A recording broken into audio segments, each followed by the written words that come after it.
Let me tell you about my love for pickup trucks. Four-wheel drive, love it. Got to step on the giant tire just to hoist myself up inside the crew cab, love it.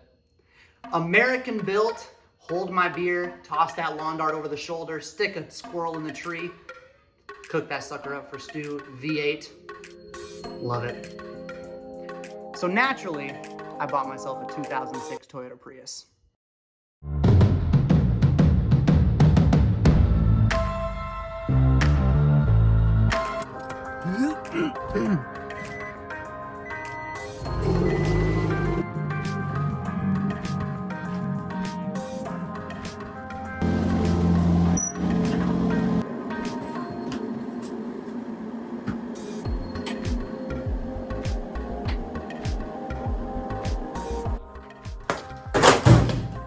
All right, so 2 weeks ago, like 4 days ago, I found a Prius on Marketplace. It was marked for $1,500 and did some research, found out usually they're worth a little more.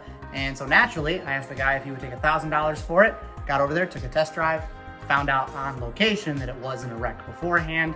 It's got brand new tires, it has a brand new windshield on it, and a motor that runs fairly decent. All right, so today on the 2006 Toyota Prius, we are going to be changing spark plugs and adding a new air filter. Now, these are two upgrades you can do to the engine to help its longevity and the performance of it. So let's get into doing the air filter first. So to change the air filter, we're going to go ahead and first locate the air box, which usually has just these little flips on the bottom. So we're going to bring up all of those suckers. Every vehicle's a little different. I should theoretically pop off after I move those.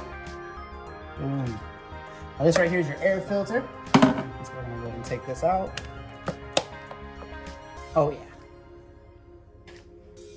that's dirty. So anytime you change your air filter, you wanna make sure that you don't just pull out the air filter, but you check inside that box as well. Usually you'll end up with leaves, other debris. You wanna clear any of that out. And so you can use a shop vac or you can just grab it out with your hand if it's not that bad. All right, so we're gonna go ahead and grab our new air filter. Ooh.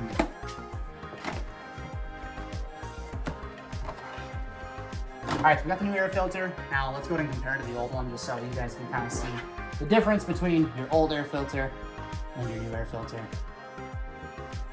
You want to make sure that you put the old one in the exact same way that you had the last one in, which there's only one way this one really can fit with that little indent right there. All right, so once you've got that new air filter in, go ahead and take your air box lid. We're gonna set that wrap back in place. Latch all of those down properly. Boom, you got yourself a brand new air filter. Your engine can breathe. All right, so we're gonna be jumping into spark plugs. Now, unlike the air filter, this isn't just an in and out job. You are gonna wanna take a lot of extra precaution when working with spark plugs because you're getting inside of your valves. Now, if you were to drop something down inside that valve, you do have to remove that before putting everything back together. That would completely destroy your engine and that would not be good. So most videos out there on the YouTubes are gonna tell you specifically on this engine to move the air box, which requires getting rid of a lot of stuff. From me looking at this, all I have to do is remove this relay box, which is just 2 bolts right up top, and we should be able to access our valves down there.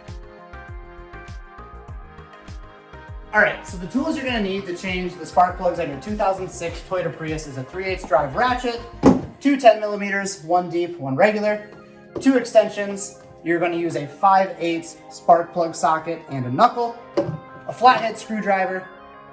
You're gonna want your spark plugs and some spark plug boot grease. All right, so the first thing we're gonna do is go ahead and take that socket and remove this relay board.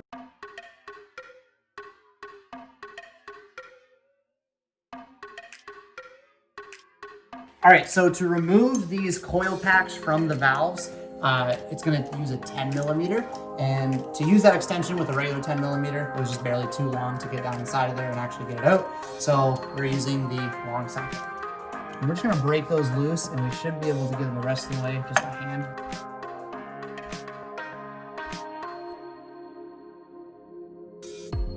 All right, now that we got those 4 out, now we just have to release the coil packs from the boots. And to do that, that's where we're gonna use our flat-headed screwdrivers. You've got these tiny little clips on the top. You're just gonna push down right on the end of that and pull at the same time. All right, and so another way that you can remove these coil packs is using a screwdriver, especially once you get into this confined space down here. And that's by fitting that screwdriver right in and lifting up on that lip. And then I'm just gonna go ahead and pull that right off. And there it comes.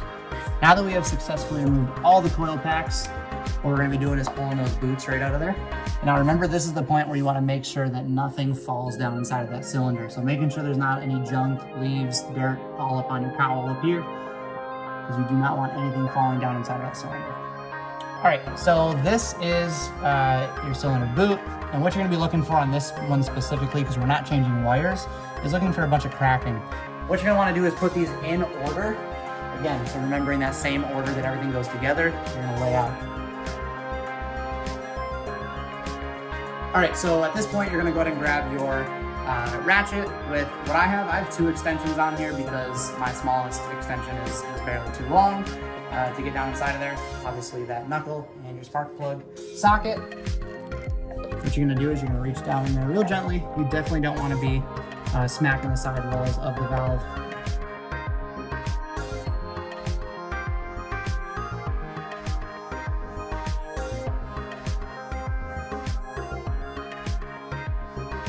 So somebody decided to put some Loctite in there for some reason. So these are definitely pretty old spark plugs.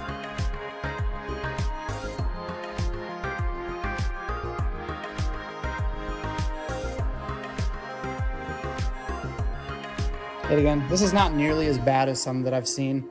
The last vehicle I was messing with was a 2002 Saturn, and pulling those spark plugs, it was really ripping. So definitely not the worst. So we've compared the spark plugs and definitely needed to be replaced.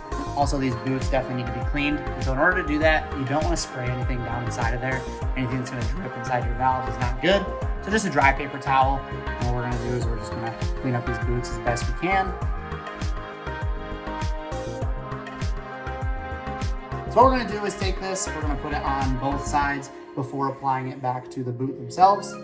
So let's go ahead and get that on these seals.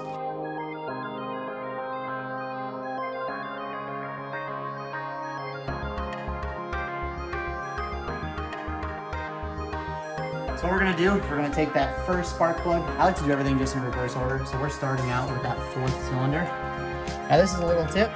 Before starting to tighten it, to make sure that you're not cross-threading, put it in reverse as if you're trying to take it out to make sure that it's falling down inside.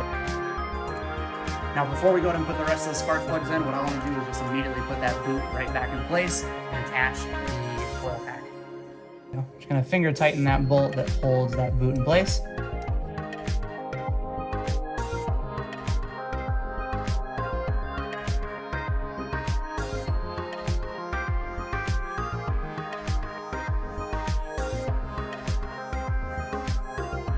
All right, so now that we've got the spark plugs back in, the boots are in, and the coil packs are attached, I just finger tightened all 4 of the bolts. We're gonna go ahead and tighten those down now. You wanna tighten these just past snug.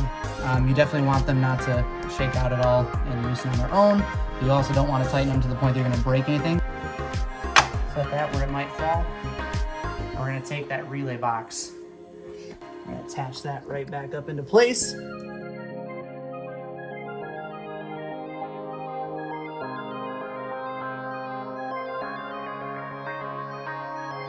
All right, so we have successfully replaced the air filter and all 4 spark plugs.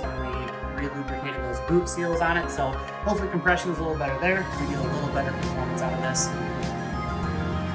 Okay, so thanks for checking out this episode. Hopefully that helps you guys have a better idea for the whole spark plug, air filter, replacing process. Replacement process. Good. Use it.